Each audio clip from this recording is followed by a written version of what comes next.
오늘도 이제 골로새서 강의의 두 번째 시간으로서 지난주에 저희들이 이제 골로새 강의의 이제 개요를 이제 다뤘는데 지난번에 이제 시간이 좀 부족해서 한 절반밖에 다루지 못해요. 오늘도 우리 개요 전반적인 이런 골로새서의 말씀들을 처음부터 끝까지 이제 나머지 부분들을 훑어보는 시간을 좀 갖도록 하겠습니다. 골로새 3장 11절 말씀을 함께 읽도록 하겠습니다.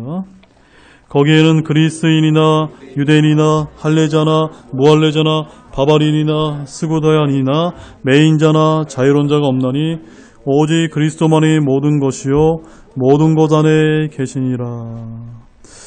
제가 지난주에 이 말씀을 통해서 우리 신약의 그리스도인들에게서는 가장 중요한 것이 예수 그리스도만 우리의 모든 전부가 되어야 된다는 부분입니다. 그래서 지난주에 이런 메시지를 제가 여러분들에게 전달을 해드린 다음에 여러분들의 그 일주일간의 삶을 통해서 얼마만큼 주님께서 여러분 안에 전부가 되셨는지를 한번 여러분들이 고민을 해보셨는지 모르겠습니다. 많은 분들이 뭐 여러 가지 일들로 주님을 섬긴다고 하면서 신학교나 출판사나 사육방송국 등 갖가지 일들에 저희들이 열심히 봉사를 하는데 그런 것들이 중요하지 않다는 이야기가 아니라 그런 모든 것 중에서도 가장 중요한 것은 예수님만이 전부요 모든 것이 되는 중심적인 사고 하에서 모든 사역들이 이루어져야 된다라는 그런 말씀을 제가 지난주에 드렸습니다. 그리고 지난주에 이제 하반절에는 제가 이제 가정교회에 관한 이야기를 좀 말씀을 드렸는데요. 잠시 그 부분을 다시 한번 제가 언급을 해드리면 이 골로새는 최소한 두 군데의 가정교회가 있었음에 대해서 저희들이 살펴보았습니다. 첫 번째는 눈바와 그의 집에 있는 교회라고 해서 골로새서 4장 15절 말씀에 그 집교회에 대해서 이제 저희들이 살펴보았고 또 하나의 교회는 이제 빌레몬의 집에 있는 아기뽀와 내 집에 있는 교회라고 빌레몬서 2절에 나와 있는 이런 교회가 있었다라고 저희들이 살펴봤습니다. 이 눈바와 빌레몬의 집에 있는 이 두 교회가 최소한의 골로새서에 언급되어 있는 이제 지역에 언급되어 있는 두 가정교회였다는 것을 우리가 살펴보았고요. 바울은 이 에바브로를 통해서 골로새 교회 형편을 듣고 편지를 써서 골로새서는 누구를 통해서요? 두기고를 통해서 그 다음에 오네시모를 통해서는 빌레몬서를 가지고 이제 빌레몬에게 또 전달되도록 이 두 개에 있는 골로새의 가정교회에 전달이 되었다라고 이제 말씀을 드렸습니다. 다만 이제 제가 지난주에 어떤 말씀을 드렸냐면요. 가정교회의 최소 단위가 뭐라고 말씀드렸습니까? 두세 명이라고 했지 않습니까? 그래서 많은 분들이 이제 오해하시기를 그러면 이제 두세 명만 있으면 가정교회가 이루어지니까 이제 나도 이제 가정교회를 해볼 수 있겠구나라고 이렇게 쉽게 생각할 수 있습니다. 그런데 제가 이제 가정교회 생활도 한 4년 정도 해봤고 또 교회 안에 여러 가지 일들을 제가 겪으면서 느낀 거는 뭐냐면요. 교회라고 하는 건 그렇게 우리 생각대로 이렇게 쉽게 이루어지는 것이 아니다. 그 두세 명이라 하더라도 거기에는 하나님의 말씀을 인도할 수 있는 말씀의 은사가 있는 귀한 형제가 있어야 됩니다. 그 다음에 그 형제를 따르는 또 성도들이 있어야 되는 겁니다. 그래서 먼저 그 교회를 섬기는 그런 형제님들은 이런 감독의 직분, 이런 목회자의 이런 영성을 가지고 섬기는 형제들은 하나님의 부르심이 있어야 됩니다. 그 하나님의 부르심이 있을 뿐만이 아니라 그 부르심도 내가 원해서 하는 것이 아니라 하나님께서 그렇게 자연스럽게 만들어 줍니다. 그런 가운데서 이제 가정교회로부터 출발을 해서 지금 이제 많은 교회들이 이제 이런 건물의 교회까지 확장이 되는 건데 여러분 우리 교회도 사실은 어디서 출발했습니까?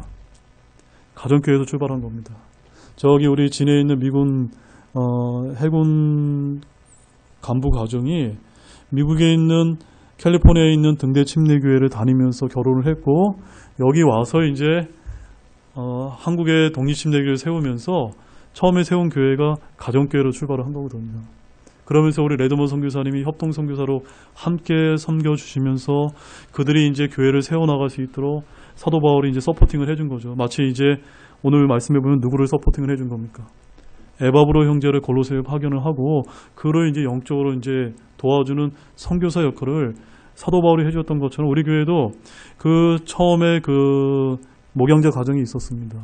그 미국인 부부를 통해서 또한 레드먼 선교사님 협동 선교사를 통해서 함께 공동 사역을 통해 교회가 바르게 이제 세워나갈 수 있도록 교회가 세워졌던 겁니다. 그런 가운데 하나님의 은혜 가운데 사람이 점점 많아지면서 이제 저희들이 건물도 얻게 되고 이런 이제 과정으로 오게 되었다는 것입니다. 그래서 교회가 두세 사람이 최소 다닌 건 맞지만 교회라고 하는 것은 굉장히 하나님의 선하신 인도하심이 나타나야 된다라는 것도 여러분에게 제가 지난주에 말씀을 못 드렸기 때문에 조금 말씀을 드렸습니다. 이런 이제 골로새서의 이제 배경이 있는데 우리 골로새서 1장 4절과 6절 말씀도 한번 같이 읽어보겠습니다. 그리스도 예수님을 믿는 너희의 믿음과 모든 성도들에게 너희가 베푸는 사랑을 우리가 들었기 때문이요 또 너희를 위하여 하늘에 쌓아둔 소망으로 인함이니 이 소망은 너희가 전에 복음의 진리의 말씀 안에서 들은 것이라. 이 복음이 온 세상에 있는 것 같이 너희에게 이르렀으며 너희가 그것을 듣고 진리 안에서 하나님의 은혜를 안 그날부터 너희 안에서 열매를 맺는 것 같이 열매를 맺는도다. 여기 보니까 어떤 게 이렇게 좀 들어오십니까? 믿음과 사랑과 소망이 이제 드러나죠. 그래서 우리 교회에는 무엇이 다 내포되어 있어야 됩니까? 믿음이 드러나야 됩니다. 그 다음에 베푸는 사랑이 있어야 됩니다. 그 다음에 소망이 있어야 됩니다. 만약 우리 교회가, 우리 등대교회가 밖에서 오신 분들이 봤을 때 너희들이 킹제임스 성경도 쓰고 바른 말씀도 많이 가지고 있다고 하는데 뭔가 우리가 믿음이 부족하고 또 베푸는 사랑이 약하고 소망이 부족한다면 우리는 내세울 게 없는 교회라는 겁니다. 아무리 좋은 것을 들고 있어도 우리는 여전히 달려가야 될 길이 많이 남아있다는 교회라는 것을 우리가 늘 잊어서는 안 되겠습니다. 그래서 그런 믿음과 사랑과 소망이 있는 이 골로새 교회는 결과적으로 어떤 이제 일이 나타나게 됐습니까? 너희 안에서 열매를 맺는 것 같이 무엇이 맺혔습니까? 열매들이 맺혔다. 열매들이 맺혔다. 저는 이번에 우리가 이제 침례식 겸 이제 입회식을 하게 되는데 특별히 이번 침례식은 굉장히 의미가 있는 것 같습니다.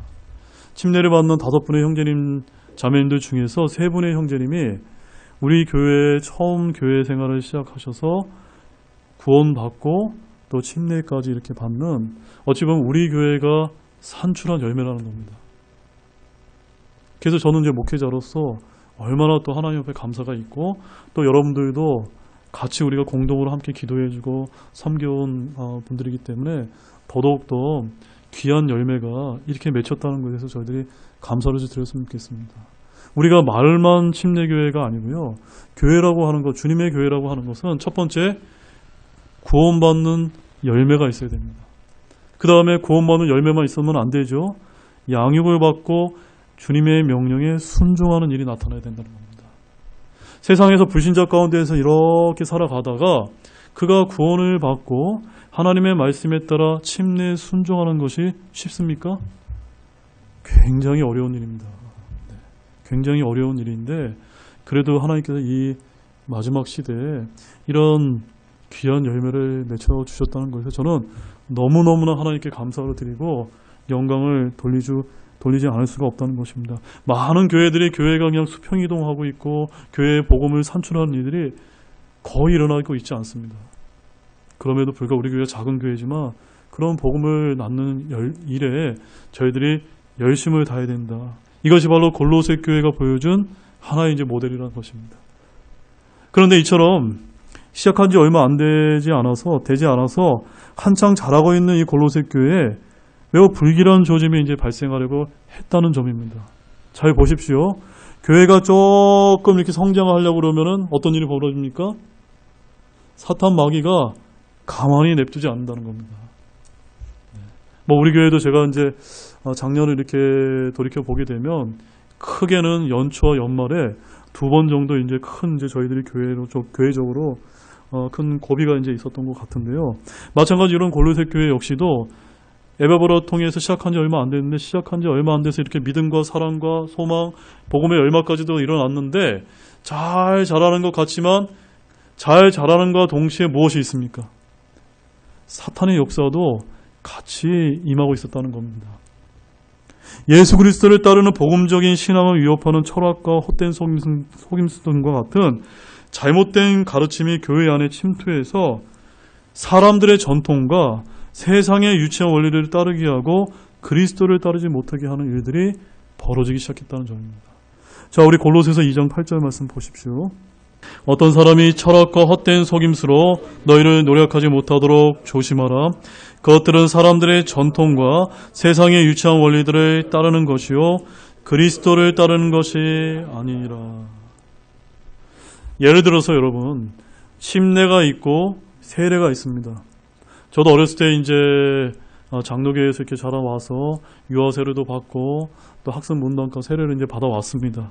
근데 성경을 통해서 성경적인 것과 성경이 아닌 사람의 전통으로 만들어내는 것들을 제가 공부하고 배우고 깨닫게 되면서 침례가 성경적인 것이구나. 침례가 주님이 원하시는 것이구나. 이런 걸 저희들이 깨닫고 이런 헛된 속임수에 저희들이 속임당하지 않아야 되거든요. 근데 많은 사람들이 그렇지 않다는 겁니다. 그럼에도 불구하고 우리는 이렇게 정말 하나님께서 말씀하시는 그 말씀 있는 그대로 저희들이 가깝게 따를 수 있는 이런 교회로 인도해 주시고 저희들이 이렇게 예배를 드릴 수 있다는 것을 주님께 감사를 드리는 여러분들이 되시기 원합니다. 또한 골로새 교회의 개척자이자 감독자였던 이 에바브라는 이 문제를 가지고 로마의 가택연금 상태로 수감되어 있는 사도 바울을 방문을 했고요. 이 에바브로부터 골로새 교회의 상황을 전해드는 바울은 오늘 이 골로새서 서신을 기록하게 된 것으로 보인다는 점입니다. 또한 오네시모에 관하여 골로새에 있던 빌레몬에게 글을 써야 했기 때문에 이 골로새서 서신과 또한 빌레몬서를 기록해서 두기고를 통해 그것으로 보내었다라고 말씀을 하고 있는데 골로새서 4장 18절 말씀을 한번 보시겠습니다. 나 바울은 내 손으로 써서 문안하노니 내가 결박당한 것을 기억하라. 은혜가 너희와 함께 있기를 원하노라. 아멘. 골로새 사람들에게 로마에 써서 두기고와 오네시모 편에 보내다. 참으로 은혜로운 말씀이 아닐 수가 없습니다. 지금 이 사도 바울이 어디에서 이 두 서신을 보내고 있습니까? 이 로마의 감옥에서 지금 가택연구 상태에서 수감되어 있는 가운데 그 사랑하는 성도들과 교회를 위해서 이런 편지를 썼다는 겁니다. 저는 이런 사도 바울의 모습을 통해서 우리가 배울 점이 많다고 생각합니다. 전혀 환경이 어떻다 하더라도 굴하지 않는 것입니다. 따라서 우리 이 신약교회의 길은요, 아무리 교회가 탄압을 받고 내가 어려움을 겪고 어떤 고난과 고초가 온다 하더라도 우리의 가야 될 그 목표는 정확해야 된다는 겁니다. 복음을 전하고 교회를 섬기고 지체를 섬기고 또한 주님을 따르려고 하는 그런 목표에서 좌우로 치우치지 않고 우리는 한 방향으로 우리 사도 바울의 이런 봄처럼 달려가는 여러분들이 되어야 된다는 것입니다. 따라서 이 본 골로새서의 기록 목적은 사도 바울이 에바브로부터 골로새 교회에 할례나 신비주의, 금욕을 통한 구원과 천사 숭배 등의 잘못된 풍습과 가르침이 있다는 이야기를 듣고 예수 그리스도의 중보자 되심과 그분께서 모든 것보다 뛰어나심을 부인하는 자들에게 경고를 주는 내용을 담은 서신이라는 점입니다. 궁극적으로는 그리스도께서 모든 것이 으뜸이 되신다는 것을 보여주시면서 골로새 교회에 침투한 이런 사단의 잘못된 가르침을 반박하기 위해서 이 말씀이 기록되었다는 점입니다. 자, 골로새서 1장 18절 말씀 보십시오. 그분께서는 몸 곧 교회의 머리시니라. 그분께서 시작이시여 죽은 자들로부터 처음 난 자시니 이것은 그분께서 모든 것에서 으뜸이 되려 하심이라. 그래서 골로새서의 처음이자 마지막의 전체적인 모든 말씀의 핵심 주제는 뭐냐면 그리스도께서 우리의 모든 전부가 되신다. 그리스도께서 우리의 으뜸이 되신다. 라는 것이 이 골로새서의 총 주제라는 것입니다. 또한 이를 보완해서 골로새서 1장 28절에서도 이 서신의 궁극적인 기록 목적이 이제 나타나고 있습니다. 1장 28절 말씀도 함께 읽겠습니다. 우리가 그분을 선포하며 각 사람에게 경고하고 모든 지혜로 각 사람을 가르침은 우리가 각 사람을 그리스도 예수님 안에서 완전한 자로 드리고자 함이라. 기록 목적이 뭡니까? 우리 각 사람이 누구 안에서요? 예수 그리스도 안에서 부족한 자가 아니라 모자란 자가 아니라 어떤 자입니까? 완전한 자로 드리고자. 오늘 이 골로새서가 기록되어 있다는 것. 그래서 우리가 이 골로새서 말씀을 통해서 주님의 충만하심과 우리 예수 그리스도의 으뜸되심을 깨달아서 정말 우리가 주님이 보시기에 완전한 자가 될 수 있다. 물론 우리 연약하고 불완전한 자죠. 그러나 이 말씀을 통해서 깨달아가는 것입니다. 그런데 여기서 흥미로운 점은요. 여기 각 사람이라고 하는 것의 영어 표현을 한번 보십시오. 영어 표현. 어떻게 기록되어 있습니까? Every man입니다. Every man. Every man. 그러니까 여기서 말씀하는 이 각 사람은 그냥 각 사람이 아니라 모든 사람을 지칭합니다. 우리 교회, 우리 지역교회에 있는를 지칭한다면 지역교회에 단 한 분도 빠짐없이 연약한 자도 없고 높아진 분도 없이 모두가 주님 안에서 완전한 자로 드리기 위해서 이 골로새서 말씀이 사도 바울에 의해서 기록되고 있다는 것을 잊지 마시기 바랍니다. 그러면 이 골로새 교회에 침투한 잘못된 가르침의 정체는 무엇일까요, 여러분? 바울은 골로새 교회의 그 가르침에 대해 명시적으로 이제 지칭을 하진 않았지만 골로새서 2장 8절과 20절 말씀에서 어떻게 표현을 하고 있습니까? 철학과 헛된 속임수, 사람들의 전통과 세상의 유치한 원리들이라고 이렇게 간접적으로 지칭하고 있다는 점입니다. 바울이 골로새의 그 거짓된 가르침을 반박하며 할례와 음식예법, 절기준수 등을 언급하고 있는 것을 볼 때 이 골로새서의 잘못된 가르침에는 유대주의적인 요소가 포함되어 있다는 점입니다. 그리고 지혜의 강조나 천사 숭배나 금욕주의 등을 언급하고 있는 것을 볼 때 매우 신비적이고 은사주의적인 요소가 포함되어 있다는 것도 알 수가 있습니다. 따라서 골로새에 들어온 거짓된 가르침의 속성은 뭐냐면요. 유대주의적인 율법적인 요소와 신비주의적인 은사주의 요소가 결합된 일종의 종교적인 혼합주의다라고 이렇게 우리가 이제 볼 수가 있습니다. 뭐라고 제가 말씀드렸습니까? 종교적인 혼합주의라는 것입니다. 여러분 지금 오늘날 현대교회 안에도 이런 골로새 교회에 들어온 이런 불길한 일들이 일어나고 있습니까? 없습니까? 많이 있다는 것입니다. 대표적으로 어떤 일이라고 우리가 볼 수가 있을까요? WCC 같은 것을 보게 되면 전혀 그거는 교회의 길이 아니죠. 신약교회의 길과 이방 종교의 길이 혼합이 되어 있는 겁니다. 그래서 예전에 이제 부산에서 이제 WCC 총회가 있을 때 어떤 것을 하면 구술을 한다든가 이런 이제 말도 안 되는 이런 일을 다른 누가 아닌 목사들이 그런 걸 지켜보고 가만히 있다는 것 자체가 그런 것을 통해서 이 골로새서 말씀이 그런 걸 다 반박하고 있다는 점입니다. 그러한 당시 골로새 교회에 침투하여 성도들의 신앙을 위협했던 거짓된 가르침은 다음과 같은데 조금 세부적으로 한번 보겠습니다. 첫 번째는 골로새 2장 8절 말씀에 철학과 헛된 속임수 그리고 사람의 전통과 세상의 유치한 원리들을 따르게 하는 것이라고 말씀하고 있습니다. 이런 것을 따르게 되면 어떤 현상이 벌어지게 됩니까? 궁극적으로는 누구를 못 따르게 됩니까? 예수 그리스도를 따르지 못하는 자가 된다는 겁니다. 자, 여기에 철학이라고 했습니다. 대표적으로 오늘날 일어나고 있는 현상 중에 어떤 일이 있을 수 있을까요? 여러분 유물론이라고 아시죠? 유물론도 사실은 뭡니까? 철학입니다. 그래서 유물론을 여러분이 인터넷에 검색을 해보시면 유물론은 고대 그리스 철학에서 기원을 했다라고 말씀하고 있습니다.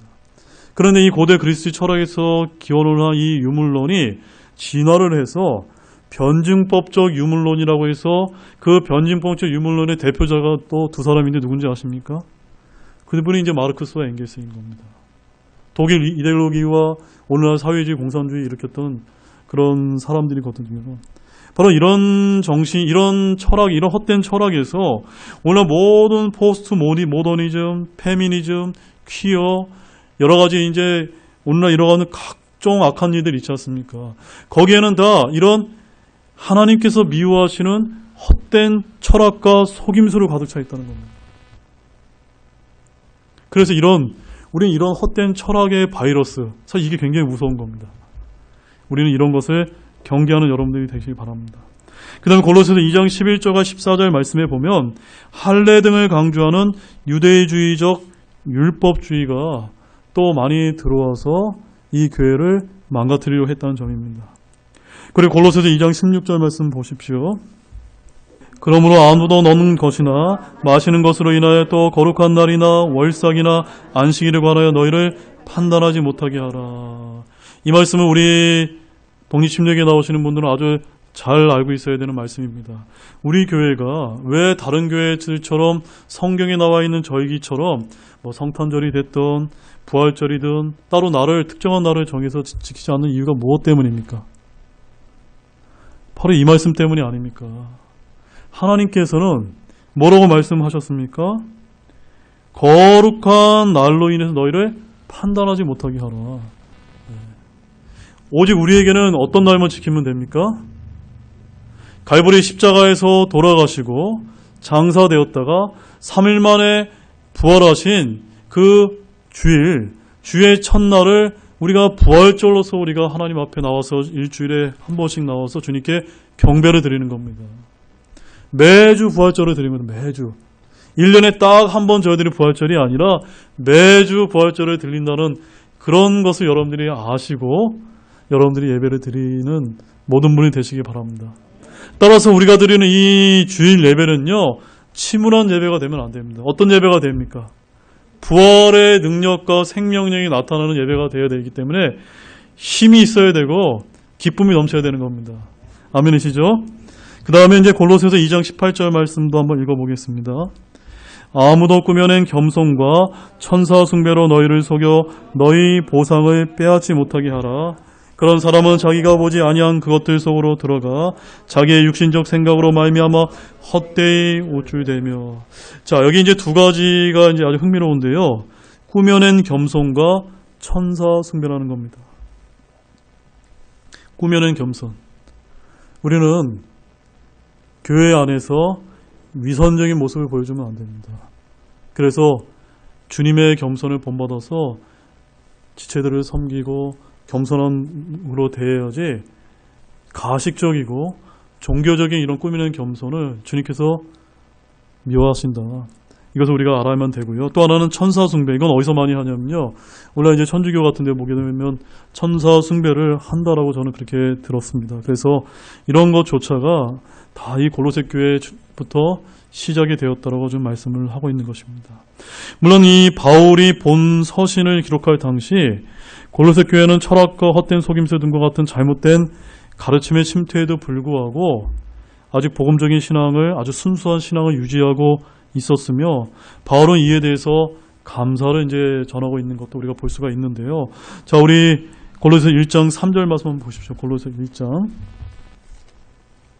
3절 말씀 읽어보겠습니다. 우리가 너희를 위해 항상 기도하며 하나님과 우리 주 예수 그리스도의 아버지께 감사를 드리며. 네, 감사를 드렸다는 겁니다. 그런 위협이 있음에도 불구하고 우리가 늘 취해야 되는 태도는 뭐냐면요, 하나님 앞에 감사하고 기도를 드려야 된다는 겁니다. 아멘이시죠? 그러나 이런 침태오는 이런 위험한 가르침의 위험을 마냥 방치할 수가 없었고, 사도 바울이 이 서신을 기록한 것은 당시에 골로새 교회를 거짓 사상으로부터 지키기 위해서뿐만이 아니라 그 거짓 사상을 방치해둘 경우 기독교를 본질적으로 위협하는 무서운 세력이 될 것을 미리 내다보았기 때문이 아닐까라고 저는 그렇게 여기고 있다는 점입니다. 이러한 의미에서 볼 때 오늘날 한국교회가 처한 위기의 모습도 바로 이 골로새서를 통해서 굉장히 의미심장한 교훈을 저희들이 얻을 수 있다고 봅니다. 교회 안에 이렇게 불길한 징조, 또는 사단의 여러 가지 잘못된 속임수나 철학이나 이런 가르침들을 우리가 그것들을 별거 아니야 라고 생각하면 안 되고, 그걸 어떻게 해야 됩니까? 철저히 배격해야 되는 겁니다. 네. 빛과 어둠이 함께 이렇게 조화로 이룰 수 없다고 말씀하고 있지 않습니까?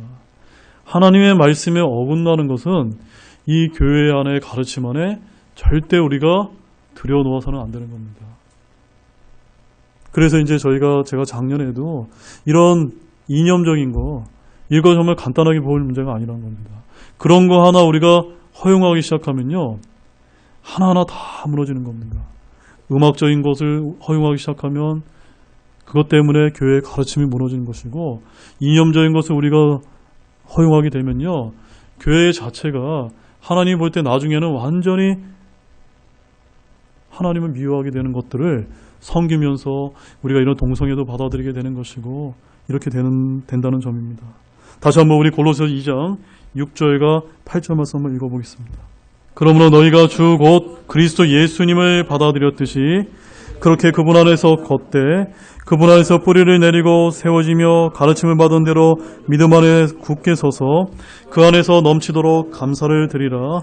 어떤 사람이 철학과 헛된 속임수로 너희를 노력하지 못하도록 조심하라. 그것들은 사람들의 전통과 세상의 유치한 원리들을 따르는 것이요 그리스도를 따르는 것이 아니니라. 따라서 사도 바울은 종교적인 혼합주의 같은 이런 가르침은 결국 예수 그리스도의 신성을 격화시키는 방향으로 나타날 수밖에 없다는 점을 지적하고 있는 것입니다. 결국 그분의 구원 사역의 완전성을 부인하는 결과로 나타나게 된다는 점입니다. 그리스도인들이 그리스도만을 따르는 것에서 벗어나서 그리스도 외에 보충적인 것을 추구하도록 만드는 일이 벌어질 수밖에 없기 때문에 이런 것들을 경계해야 된다라고 이제 사도 바울이 이야기하고 있는 것입니다. 그렇지만 사도 바울은 예수 그리스도의 존재와 사역의 뛰어남을 제시함으로써 거짓 교사들의 가르침을 한 번에 무너뜨리고 있습니다. 예수 그리스도께서는 그 존재에 있어 유일무이한 최고의 위치에 계신 분입니다. 그분께서는 보이지 않는 하나님의 형상이시요 모든 창조물의 처음난자이십니다. 모든 만물의 으뜸이십니다. 따라서 천사들과는 비교조차 할 수 없이 매우 뛰어난 분이라고 말씀에 이렇게 기록하고 있는 것입니다. 자, 골로새 1장 15절에서 17절 말씀 보십시오. 그분께서는 보이지 아니하는 하나님의 형상이시요 모든 창조물의 처음난 자이시니 이는 그분에 의해 모든 것이 창조되었기 때문이라. 하늘에 있는 것들과 땅에 있는 것들, 보이는 것들과 보이지 아니하는 것들, 곧 왕자들이나 통치자들이나 정사들이나 권능들이나 모든 것이 그분에 의해 창조되고 그분을 위하여 창조되었노라. 또 그분께서는 모든 것보다 먼저 계시고 모든 것은 그분으로 말미암아 존재하느니라. 네. 아멘이시죠? 바로 이것 때문에 우리가 이것을 잘 알아야 되는 것입니다. 예수 그리스도의 뛰어나심은 그분의 구원 사역에 있어도 마찬가지입니다. 그리스도는 구원 사역에 있어 인간이나 천사가 보충해야 할 어떤 것도 남겨두지 않으셨습니다. 성도는 하나님의 충만히 거하시는 그리스도 안에서 이미 충만하여졌으며 또한 그리스도와 연합하여 다시 살리심을 얻은 것이라고 지금 사도 바울은 강조하고 있습니다. 자, 2장 9절에서 12절 말씀도 보십시오. 그분 안에 하나님의 신격의 모든 충만이 몸으로 거하고 또 너희는 모든 정사와 권능의 머리이신 그분 안에서 완벽하며 또한 그분 안에서 그리스도의 할례로 말미암아 육신의 대들에 속한 몸을 벗어버림으로써 손으로 하지 않은 할례로 할례를 받았느니라. 너희가 침례 안에서 그분과 함께 묻혔고 그분을 죽은 자들로부터 살리신 하나님의 활동에 대한 믿음을 통해 침례 안에서 또한 그분과 함께 일어났느니라. 아멘이시죠? 특히 12절 말씀, 침례 안에서 그분과 함께 묻혔고 또 침례 안에서 그분과 함께 일어났느니라. 따라서 우리가 이제 물침례라고 하는 것은 예수 그리스도의 죽으심과 부활하심을 우리가 상징적으로 나타내는 교회의 의식이요 규례라는 것입니다. 많은 분들이 오늘날도 이제 이런 침례라는 이런 중요성을 이해하지 못하고 그런 것에 주저하고 있는 모습도 우리가 많이 보게 됩니다. 여기 계신 먼저 우리 몸소 침례에 순종하신 분들이 그런 모든 분들이 하나님의 말씀에 아주 단순하게 어린아이 같이 순종할 수 있는 분이 될 수 있도록 서로 격려해주고 돕는 모든 분들이 되시기 바랍니다. 이처럼 성도는 영적 충만을 위해 또는 구원의 완성을 위해 아무런 다른 보충물도 필요하지 않는다는 점을 역시 잊지 마시기 바랍니다. 우리 그리스도인이 추구해야 할 것이 있다면 오직 위에 계신 그리스도이시며 또한 그분 안에서 구원받은 자로서 땅에 애착을 두지 않고 위에 있는 것들을 추구하며 거룩한 삶을 살아가는 것이 되어야만 합니다. 골로새서 3장 1절과 2절 말씀 보십시오. 그러므로 너희가 그리스도와 함께 일으켜졌거든 위에 있는 그것들을 추구하라. 거기에는 그리스도께서 하나님의 오른편에 앉아 계시니라. 위에 있는 것들에 너희의 애착을 두고 땅에 있는 것들에 두지 말라. 여러분 어떻습니까? 정말로 여러분의 애착이 땅에 있는 것들에게 있다면 그런 것들을 지금 당장 다 버릴 수는 없지만 여러분의 관점이 땅의 관점, 세상의 관점에서 저 하늘나라의 관점으로 바뀌는 여러분들이 되시기 바랍니다.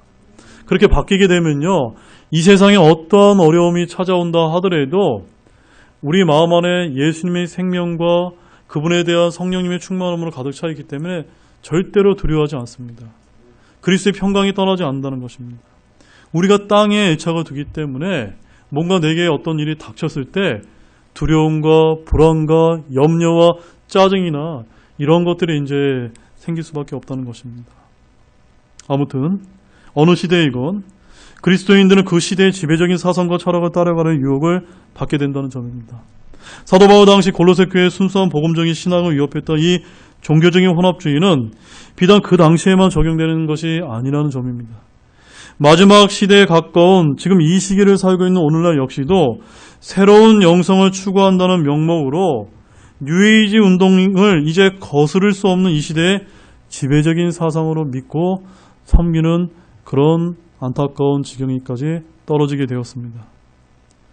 그것과 영적 맥락을 같이 하는 종교다원주의 역시도 종교 간의 관용과 포용이라는 아주 그럴싸한 명분으로 이미 막강한 세력을 구축하고 있습니다. 그러나 뉴에이지나 종교다원주의가 아무리 이 마지막 시대의 지배적인 사상이라 하더라도 그 가르침은 결코 누구를 따르게 하는 것이 아닙니까?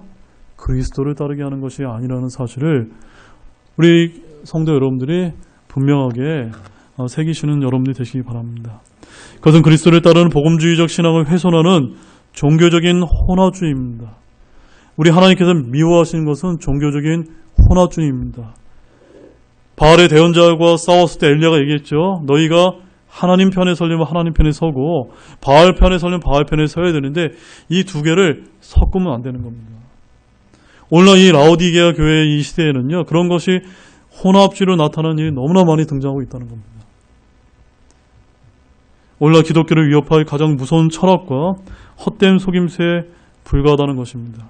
이러한 점에서 종교적인 혼합주의와 같은 거짓된 가르침과 사상에 대항해서 기록된 골로새서는 우리 시대에도 특히 유효하고 적절한 영적 교훈을 제공하고 있는 아주 은혜로운 말씀이라는 것을 잊지 않는 여러분들이 되시길 원합니다. 자, 이제 추가적으로 몇 가지만 좀 더 보겠는데요. 이 바울은 총 7개 교회에게 이제 편지를 썼는데, 첫 번째 로마서, 로마 교회죠. 그 다음에 고린도 전후서, 고린도 교회. 그 다음에 갈라디아서, 갈라디아 교회. 그 다음에 에베소서, 빌립보서, 골로새서. 그 다음에 데살로니가 전후서 순으로 이렇게 7개의 교회들의 서신들을 보냈습니다. 그리고 골로새서는 말이 골로새서의 사실은 골로새서 플러스 라오디아게서입니다. 왜냐하면 골로새서 2장 1절 말씀만 가보십시오. 내가 너희와 라오디아게에 있는 자들과 육신으로 내 얼굴을 보지 못한 자들을 위해 얼마나 큰 싸움을 싸우고 있는지 너희가 알기를 내가 원하노니. 즉 이 말씀은 무슨 말이냐면요, 사도 바울이 지금 골로새 교회와 라오디아게에 있는 라오디아 교회 성도들을 두 군데를 지금 의미하고 있다는 점입니다. 그래서 골로새서 4장 13절 말씀에도 이렇게 기록되어 있는데요, 내가 그에 대하고 그가 너희와 라오디게아에 있는 자들과 히에라폴리스에 있는 자들을 위해 큰 열심을 가진 것을 증언하노라 라고 이렇게 말씀을 하고 있습니다. 여기서도 너희와는 골로새 교회를 말하고 그 다음에 라오디게아에 있는 자들이라고 해서 라오디게아 교회를 의미하는 것입니다. 그리고 골로새서 4장 15절 말씀을 보십시오. 라오디게아에 있는 형제들과 눈바와 그의 집에 있는 교회에 문안하노라. 라오디게아에 있는 형제들은 누굽니까? 라오디게아 교회입니다. 눈바와 그의 집에 있는 그 가정교회는 누굽니까? 골로새 교회라는 점입니다.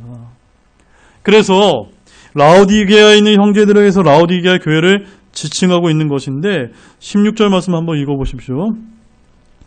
이 서신을 너희 가운데서 읽은 뒤에 라오디게아 사람들의 교회에서도 읽게 하고 또 그와 같이 라오디아게로부터 오는 서신을 너희도 읽으라.